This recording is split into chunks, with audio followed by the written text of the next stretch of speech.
Thank you, Colin, for those kind words. We now call on Matthew Powell, the best man, to come up and say a few words.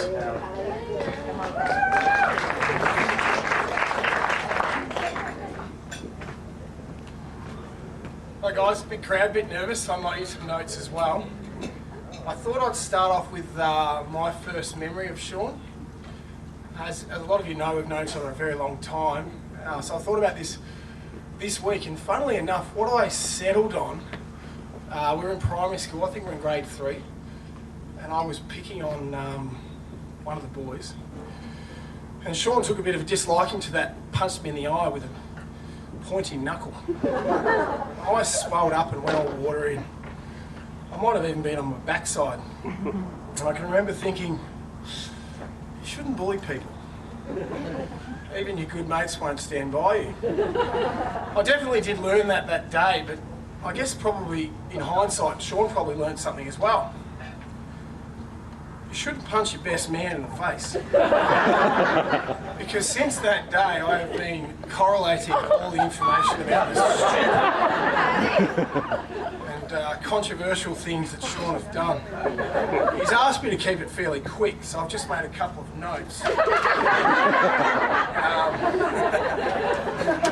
But seriously, what I did learn that day was that Sean's a pretty clever guy.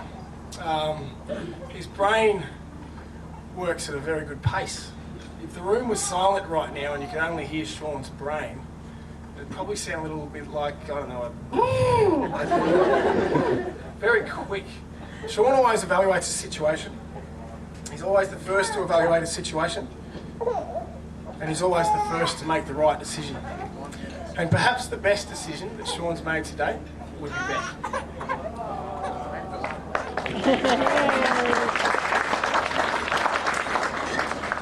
Beck is artistic, she's graceful, she has a talent for singing.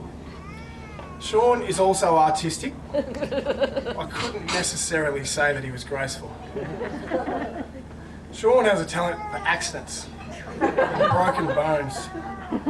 Getting in the boat earlier today, I've got to say I was absolutely petrified.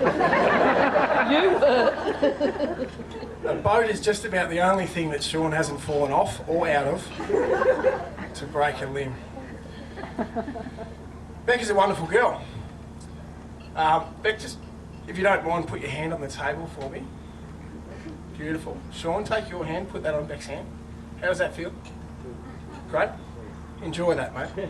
That's the last time you'll have the upper hand.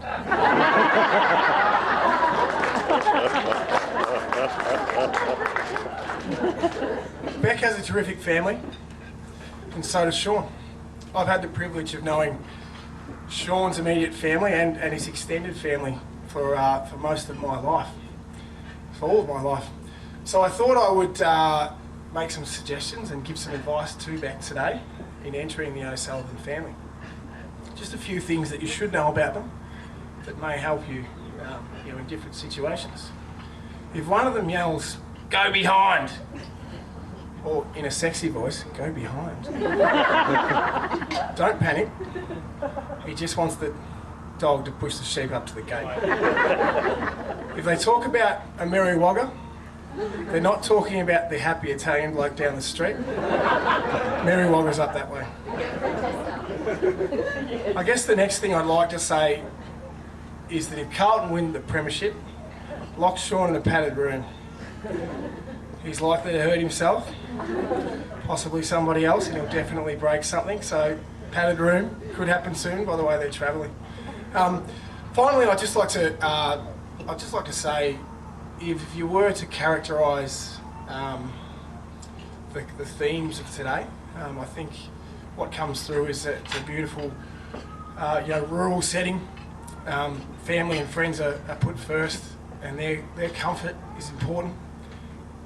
I think these are the kinds of themes that probably best characterise Beck and Sean, and they are the consistent characteristics that I've known in my 35 years. So it's been a great pleasure for me to represent Sean's friends today, and a real privilege, and I wish them both all the best with their future.